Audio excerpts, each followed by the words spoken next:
Papa, on a un problème. On a un problème?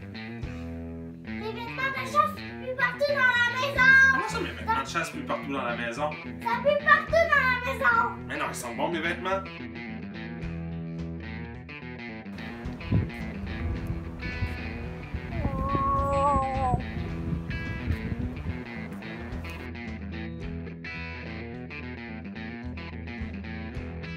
Bon, nettoyage des vêtements de chasse. Une étape vraiment importante, c'est de faire les poches de vos vêtements avant de les envoyer à laver. Vous pouvez pas vous ramasser avec des munitions ou, je sais pas, des bouteilles d'urine qui vont se ramasser dans votre laveuse puis finalement, vous ne laverez pas bien fort. Fait, vous faites vos poches, mettez ça dans la laveuse. Vous pouvez utiliser différents savons. Du Wildlife Research, Buck Esper, plusieurs compagnies qui en font. L'important, c'est que votre savon n'ait pas d'additif UV, parce que dans le fond, c'est une des couleurs que les cervidés peuvent détecter que nous, les humains, on ne voit pas.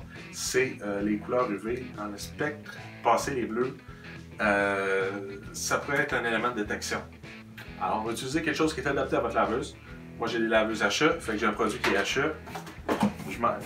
J'en mets le bouchon.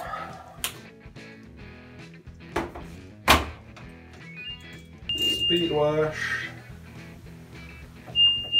Warm cold.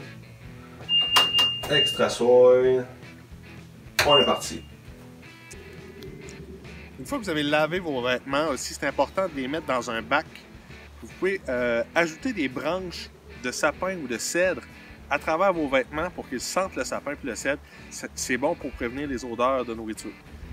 Moi, quand je reviens de ma chasse, c'est évident, je laisse mes vêtements dehors.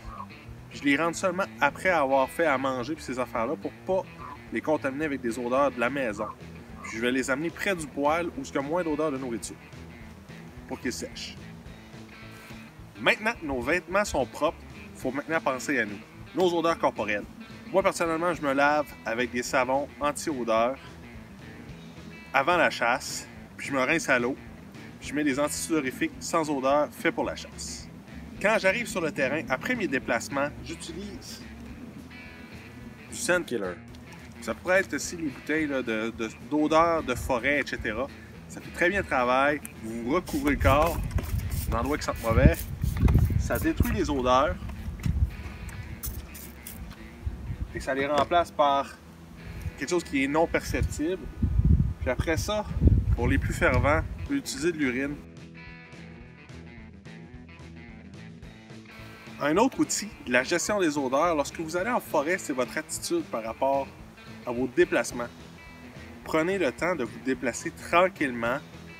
Faites des pauses. Assurez-vous de ne pas faire monter votre rythme cardiaque trop haut pour pas que vous suez. Prenez le temps de vous déplacer puis habillez-vous adéquatement le nombre de couches nécessaires pour ne pas avoir froid mais pas pour avoir chaud. Si vous avez chaud, vous allez dégager plus d'odeur de sueur. Là-dessus, je suis Pierre de chez Pierre's Adventure. Si vous avez aimé cette vidéo-là, appuyez sur le bouton j'aime, partage, donne-moi un petit commentaire. Qu'est-ce que toi tu fais pour gérer tes odeurs lorsque tu vas en forêt?